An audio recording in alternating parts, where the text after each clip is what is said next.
నమస్కారం. మన జీవితాల్లో అప్పుడప్పుడు కొన్ని ఇబ్బందులొస్తాయి గదా, సమస్యలు ఎదురవుతాయి. అసలు ఇవి ఎందుకొస్తున్నాయి, ఎక్కడ్నుంచొస్తున్నాయని మూలాలు వెతుకుతాం చాలాసార్లు. ఈరోజు మనం సరిగ్గా అలాంటి ఒక అన్వేషణ గురించే కొంచెం లోతుగా మాట్లాడుకుందాం.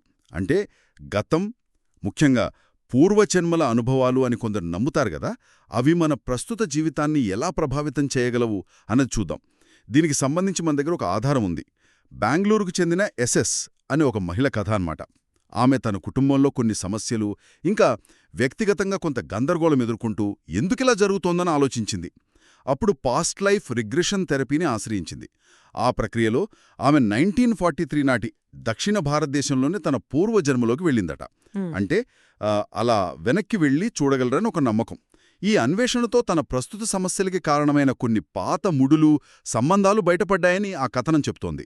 ఇక్కడ మనం గమనించాల్సిందేంటంటే, ఈ కథనం అసలు పూర్వజన్మలు నిజమా కాదా అనే చర్చ పక్కన పెట్టితే, మన ప్రస్తుత సమస్యల్ని అర్థం చేసుకోటానికి ఇదొక కొత్త కోణం చూపిస్తోంది.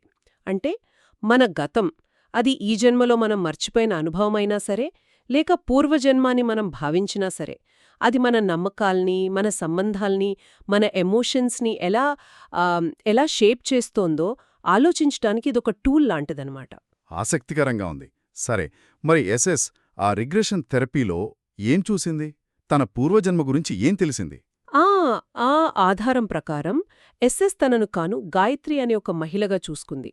అది 1943వ సంవత్సరం, దక్షిణ భారతదేశంలో ఒక చిన్న పల్లెటూరు. చిన్న వయసులోనే పెళ్లి, 2 పిల్లలు, ఒక కొడుకు, ఒక కూతురు, బాధ్యతలు ఇవన్నీ ఉన్నాయి. పైకి అంతా మామూలుగానే కనిపిస్తున్నా ఆమె మనసులో మాత్రం ఎన్నో సంఘర్షణలు, ప్రశ్నలు ఉండేవని తెలిసింది. ఓ, పైకి అంతా బాగానే ఉండి లోపల సంఘర్షణ. అదేంటి? ఎలాంటి సంఘర్షణ అది? అదే ఇక్కడ ముఖ్యం. గాయత్రి పెరిగింది చాలా సాంప్రదాయ పద్ధతుల్లో. అయినా సరే, దేవుడంటే ఎవరు, జీవితానికి అర్థమేమిటి, అసలు ఆధ్యాత్మికత అంటే ఏంటి, ఇలాంటి ప్రశ్నలు ఆమెను జీవితాంతం వదల్లేదు. చుట్టూ ఉన్నవాళ్లు ఆచారాలు పాటిస్తున్నా ఆమెకు మాత్రం ఏదో వెలితి, ఏదో తెలియని తపన. కాని ఆ ప్రశ్నల్ని, తనలోని ఆ సంఘర్షణని బయటపెట్టే ధైర్యంగానీ, అవకాశంగానీ అప్పటి పరిస్థితుల్లో రాలేదు. అంటే తన భావాలన్నీ, సందేహాలన్నీ లోపలే ఉండిపోయాయన్నమాట. అయ్యో, మరి దానివల్ల ఏమైంది? అవును, ఆ ఆధారం అదే వివరిస్తోంది. తన ప్రశ్నలకు సమాధానాలు వెతుక్కుంటూనే ఉంది.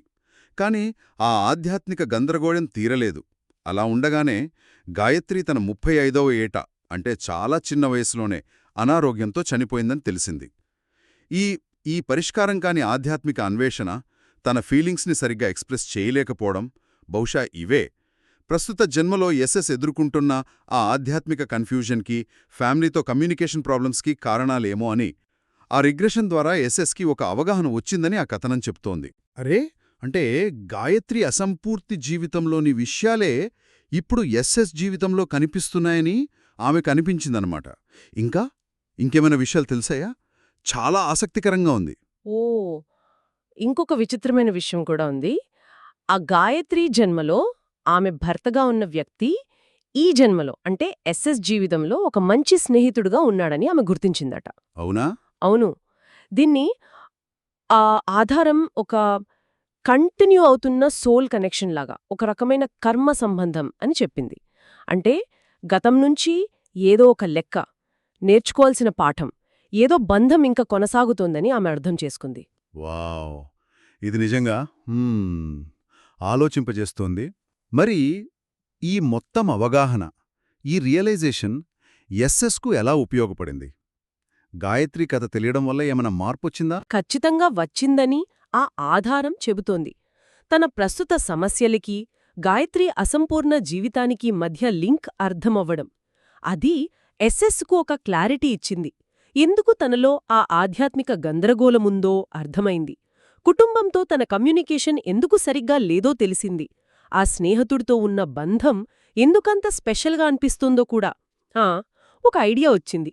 ఈ కొత్త అవగాహనతో ఆమె తన ఆధ్యాత్మిక మార్గాన్ని కొంచెం ధైర్యంగా వెతకడం, కుటుంబ సభ్యులతో ఇంకాస్త ఓపెన్గా మాట్లాడటం, ఆ స్నేహితుడితో బంధాన్ని కొత్త దృష్టితో చూడటం, వీటన్నిటికీ వీలైందని తెలుస్తోంది. అంటే గతాన్ని మనం మార్చలేం కదా, కాని దాని ప్రభావాన్ని అర్థం చేసుకుంటే వర్తమానాన్ని కాస్త మెరుగుపరుచుకోవచ్చు అని ఈ కథ సూచిస్తోందన్నమాట. సరిగ్గా చెప్పారు. సమస్యల మూలాలు తెలిస్తే వాటిని ఎదుర్కొనే బలం వస్తోంది. ఒక్కొక్కసారి మనకు అన్ని ప్రశ్నలకి వెంటనే సమాధానాలు దొరక్కపోవచ్చు.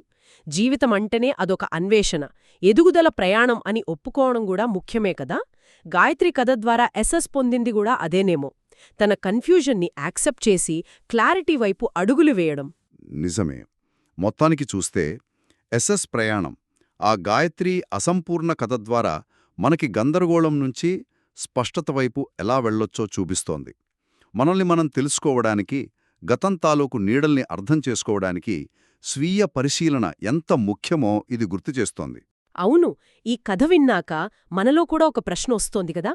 మన జీవితాల్లో కూడా మనకు తెలియకుండా మన గతం నుంచి, అది ఈ జన్మలో మర్చిపోయిన విషయమైనా లేక వేరే ఏదైనా నమ్మకమైనా, అలా ఉండిపోయిన ప్రశ్నలు, అణుచివేసిన భావోద్వేగాలు ఏమైనా ఉన్నాయేమో.